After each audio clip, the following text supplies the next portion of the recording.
Good old JB. Good old JB. What was my experience with good old JB Hunt? Okay, all right. First off, I want to say this. I really, let me say, when I used to drive for another with Metropolitan, they would give me JB Hunt loads, and they were the worst loads in the world. That a lot of times I would get the loads that JB Hunt didn't do. So, going in the door when I had filled out an application with JB Hunt probably 3 years prior, and they said they couldn't hire me for whatever the reason was. Then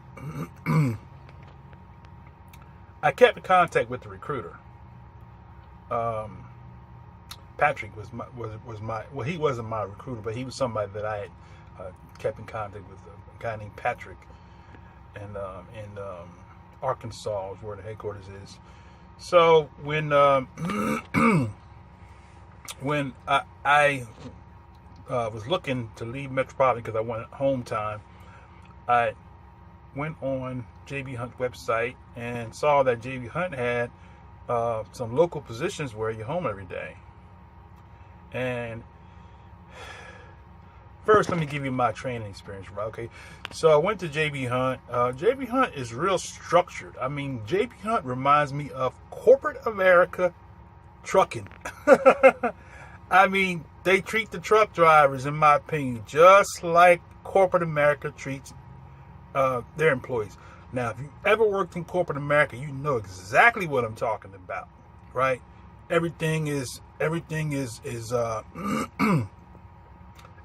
documented, right? You have reviews, right? I never had reviews until I went to JB Hunt. At the end of the year, you get an annual review like you do in corporate America. Now, that's what my experience was. So when I went to training, I could see the structure. JB Hunt is so structured, even in the training, structured. As far as the benefits, JB Hunt's benefits were pretty good. And for company drivers, JB Hunt, all in all, is a well put together company, and you can see why they've been around for a long time. But I don't see JB Hunt as a company. My experience was you're not dealt with pretty much as an individual. You're dealt with as a number, right? There's no personal. Like with other trucking companies, some of the other ones that I mentioned, you felt you had personal contact with your dispatchers and things of that nature. Now, here's a mistake I made. So, it was an account that I was hired for called Rite Aid. If anybody ever did a Rite Aid account at JB Hunt, you know exactly what I'm talking about. Rite Aid. So now I got a lot to say about JB Hunt. I'm gonna try to reduce it because I was there with JB Hunt for about three or 4 years. But it was like it was hard 3 years. But to start out, I got in good with my dispatcher because he was a Dallas Cowboys fan. So he looked out for me, and his boss was a woman, and so they were good friends. So whatever he said, she was cool with it because they were good friends, and so he looked out for me. So I had a good hand as far as to schedule wise because I ranked because he was a Dallas Cowboys fan, and I wore my Dallas Cowboys gear. With pride. I got my gloves right here today. But anyway, I don't have my gear on today. So, long story short, when I went to work for JB Hunt and I started a Rite Aid account, right? And you go through the training and they have you on different levels of your skill as far as how much weight you can lift, because if you apply for a job that is in a different department or different company, it may require more lifting. You have to be able to lift so many pounds with 2 hands from the waist up or from the floor up. So you go through that. You had to be physically. basically, if you couldn't physically pass the physical part of it, you wouldn't be hired for JB Hunt for that particular account. So I passed it. And then JB Hunt, like I said, is you're just like a number to them. Now I have a good friend of mine. He just started working for them, so he's excited about it. So I don't think he doesn't have a day position with them where you hauling, unloading the trailer. I think he just does drop and hook. Now, if you're doing drop and hook, that might be good for you. But if you work in and I guess it's probably the same with any company. If you're working a local delivery where you're home every day, it's gonna be rough. Okay. Let me see. I got a whole lot to say, so my head is going 1,000 miles an hour. But so Rite Aid when I first started, it wasn't too bad because you haul like pallets with blue totes. And so in the off season, when like in the fall, because I started towards the end of the mid part of the summer, where now if you work for JB Hunt, Rite Aid, you'll understand this. JB Hunt has a water season where you're hauling water pallets, about 1,200 to 1,500 pounds of water pallets, and we were hauling those water pallets with 1,500 pounds. With the manual pallet jack, right? Now, so because I like to get home early, they would send me up to North Jersey to deliver to this store up there who had a water problem. So they would get a whole truckload of that stuff. So imagine now, between 20 and 25 water pallets pulled off the trailer with the manual pallet jack, right? Now that didn't happen until later. Because the person that I was my dispatcher, my Cowboys, he was fired for whatever the reason was. JB Hunt goes through management like you change shoes. So he was replaced and had a new manager there. And it's just like corporate America. The people that are performing, the high performers, they want to keep you. They don't want to let you go. So so that wasn't good, So I had an experience where a lot of drivers were complaining about having to haul water pallets with a manual pallet jack, and I had an account where I was doing that, where they had me delivering, like I said, between 20 and 25 water pallets every Friday. And after the first year, it got tired with me. But during the fall season, when you don't have the water, it's pretty easy because you got the totes. Most of the time, you delivering Christmas presents and Christmas. You're delivering your fall supply, your back to school, your Christmas, and your Thanksgiving and Easter and all that.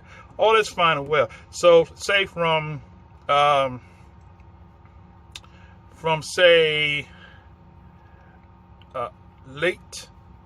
mid to late August to say mid to late April. So you got August, September, October, November, December, January, February, March, April.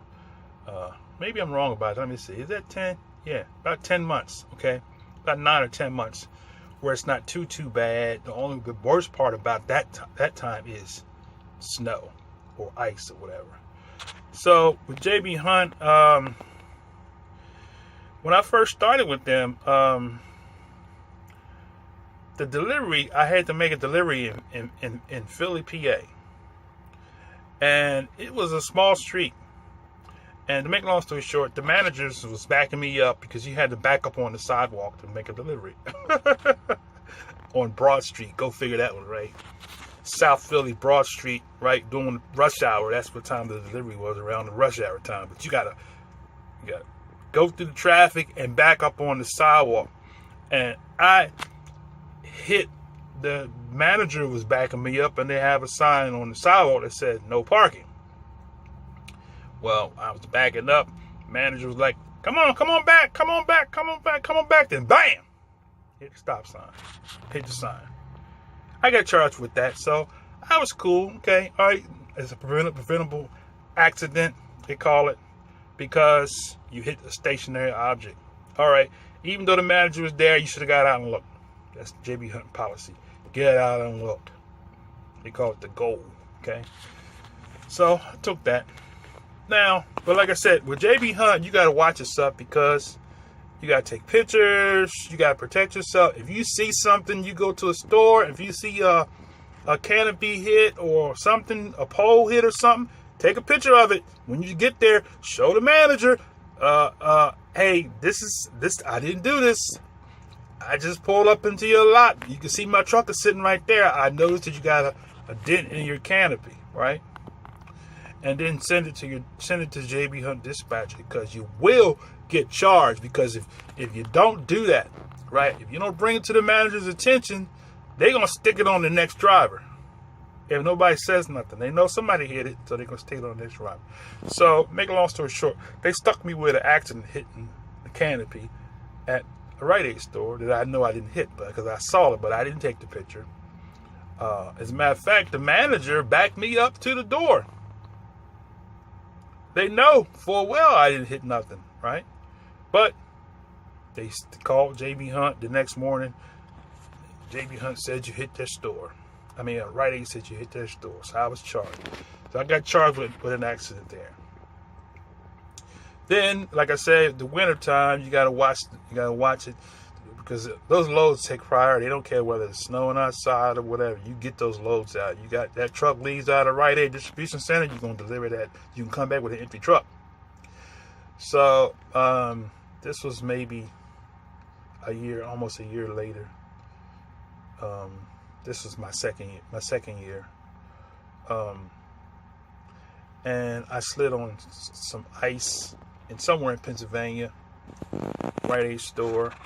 Slid on some ice, and my tire jumped the curb, and I did some damage to the front end of the truck. Okay. Went to the accident review. They said, you're at fault. Charge you. So now I got two accidents charged. Okay. Then I had another charge accident. Okay. So two of them actually was my fault. And I was at a toll booth and the car stalled out. And here's the thing, never back up at a toll booth unless the police back you up. Okay. I backed up because this car was stalled out to go to another booth, and a little small college kid pulled up behind me, and apparently I backed into him, and so I was charged with that. So now I had 3 accidents, and the first one fell off because I think JB Hunt goes by a certain amount of time. The accident stays on, I think it's 18 months or something like that. If you have so many accidents in 18 months, they'll terminate you. So that one fell off. So then I complained about my back. I went out sick. I was out sick for 2 weeks because my back got thrown out from hauling 1,500 pounds of water pallets. And it seemed like they always was sending me with the most water pallets, either to the North Jersey store, either one of the North Jersey stores, or stores like Baltimore. This one store, I'm trying to remember, but if you drive for JB Hunt and deliver right here, you know what I'm talking about. It's a store right in Baltimore, not downtown, but it's a couple. Actually, the one downtown is bad too. You got to pull water pallets up the hill.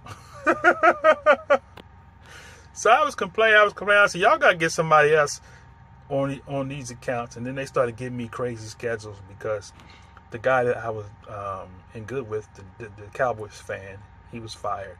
So I was left there with a whole nother management team there. And so I complained. And then when I went out sick, when I hurt my back, and I had left JB Hunt, I was like,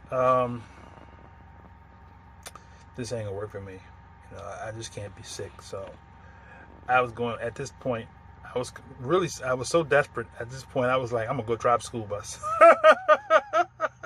I was seriously desperate. I was like, I'm going to drive. So I had applied to drive school bus, making no money. But I was desperate because I was like, man, this is too much for me. So I get a call from JB Hunt.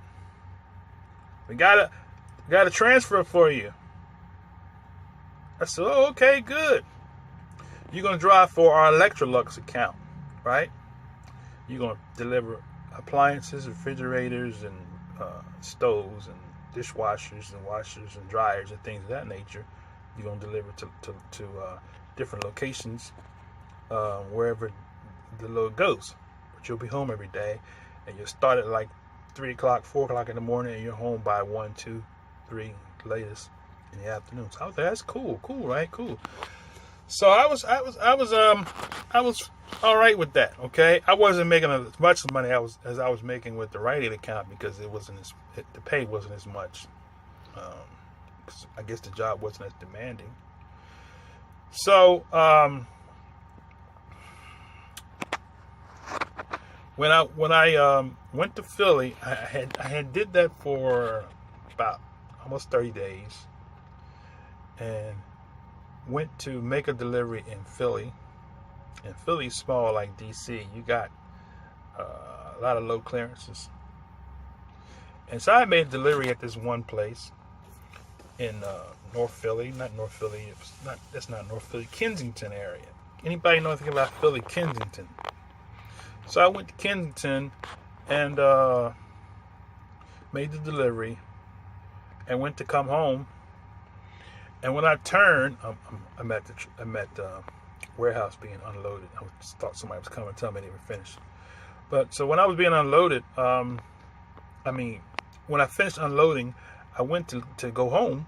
I made a right turn underneath of I think it was Frankfurt Avenue Bridge in Philly, and it was fine. It was in a low clearance. And all of a sudden, the clearance dropped, and it was no notification under the bridge to say low clearance. So I heard this bang. I was like, what is that? The top of the trailer hit the bridge because the clearance dropped, and there was no sign to say clearance. So I got out, took pictures and everything.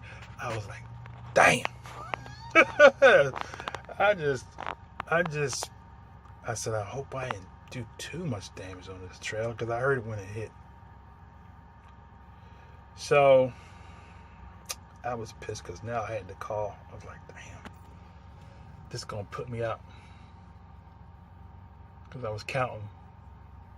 I said, if they charge me with this, they're going to terminate my employment because this would be my fourth one in that 18-month period, fourth accident, since they charged me with the other two, the sliding on the ice and the hitting the canopy that I didn't hit. So that's what happened. They told me that we're gonna have to let you go. And I was like, well, I took pictures and I showed them the pictures. There was no clearance marking. How was I to know that the clearance was going to drop if it was not marked? In trucking, we live by signs. If the sign says low clearance, clearance is 9 feet, 8 or whatever, it's posted. It wasn't posted, right? So like I said, JB Hunt told me, we gotta let you go. And that's why I say you're just a number, because now, hey, somebody else driving. Long as they protect themselves, as long as you protect yourself, as long as you take pictures and you notate anytime you see any kind of damage or anything that look like it could be charged to you, take a picture of it and send it to the dispatcher. Meet them before they meet you, right? I hit a deer. I think it was I hit a deer, something, and I was charged. I was charged with a non-preventable for hitting a deer. I ain't gonna figure that one out, right? So, but that was my experience. But JB Hunt, like I said,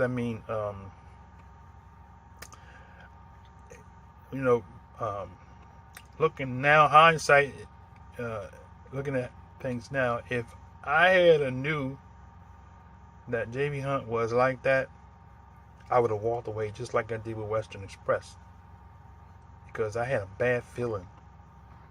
Um, I really had a bad feeling with Western Express, but with JB Hunt, I had this little feeling like, they are too structured. You got to watch, you got to dot every I, cross every T. So, now I know there's some people that's probably still there with JB Hunt. Has been there for years and years at a time. Matter of fact, one of the trainers was there. He raised his family. He's still there, and but he's got a good hookup where he's home every day, at a reasonable hour. Okay, and I used to have a schedule like that until they got rid of the person who was a Dallas Cowboys fan, and then they just threw me whatever they could give me. That's what I mean by that number. They just throw you whatever. You don't know what schedule you're going to have from day to day when you driving on that JB Hunt Rite Aid account, right?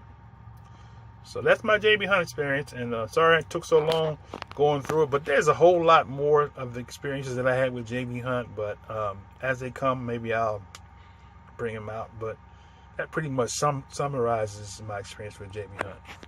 All right, talk to you later.